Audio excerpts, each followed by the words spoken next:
what's your niche? I know you told me, but I want to make sure. Yeah, most definitely. So it's going to be vetting and also showing singles how to put compatibility first. Okay. So I vet based off of compatibility, because if you look backwards, most of your relationships didn't work, not because of chemistry, but most of them didn't work because of compatibility. So I try to bring that forefront to singles' minds so they can actually get more quality from their experience.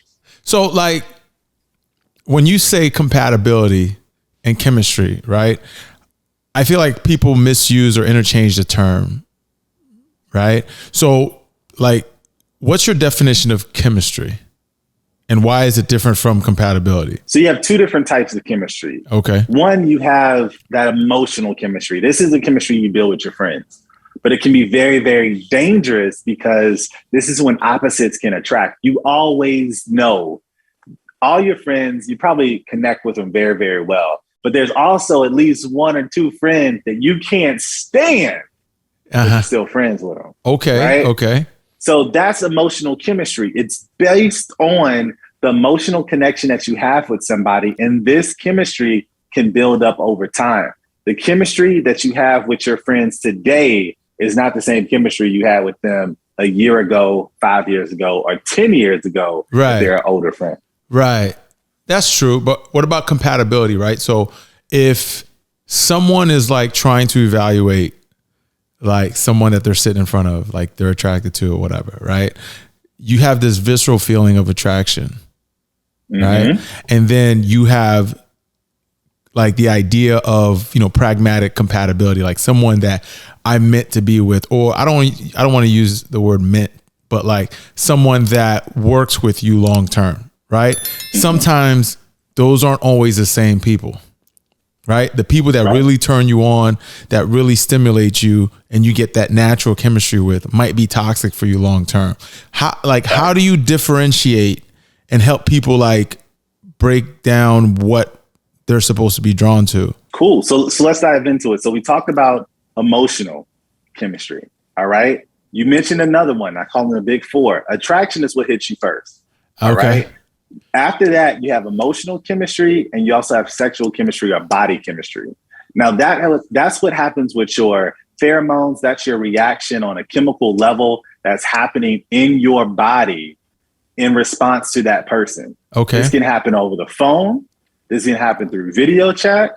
This can also happen in person. Most singles know that this happens in person with pheromones and oxytocin and all of those other chemicals that are floating around. And then lastly is compatibility. Okay. Does that make sense? No, that makes sense. But the compatibility part is, it could be deceiving because oftentimes people don't know what their compatibility, like what the compatibility levels are with a person if they haven't really determined what is going to work for them 10 years from now. You know what I mean? So this is what you want to be able to dig into. One, you got to know what you want. And that is a monumental flaw that a lot of singles are missing. They think they know, but when you start talking to them, they don't. So the first place you want to start, especially in that vetting process, is your non-negotiables. Now, the reality is Jeff probably has at least 3 to 5 non-negotiables. Who, me? High level. You probably got 3 to 5. A minimum 3 to 5. Here's the thing, right? Non-negotiables is a tricky one because there are non-negotiables that need to be said and non-negotiables that don't. Fair enough. Okay.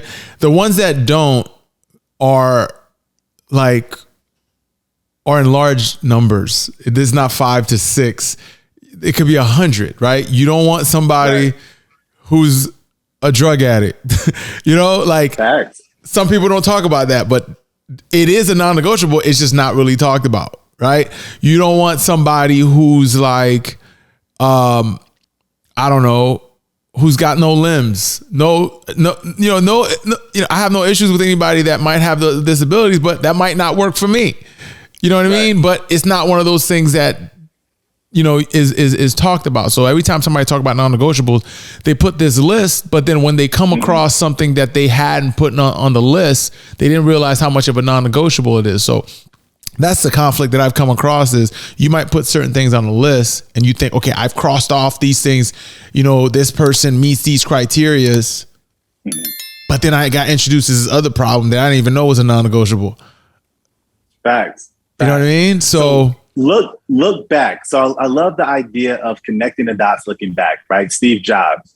So think about some of your former relationships then. Okay. Think about how that relationship went and the plug that just unraveled it. It was something that was missing in that relationship that has to be in your next relationship.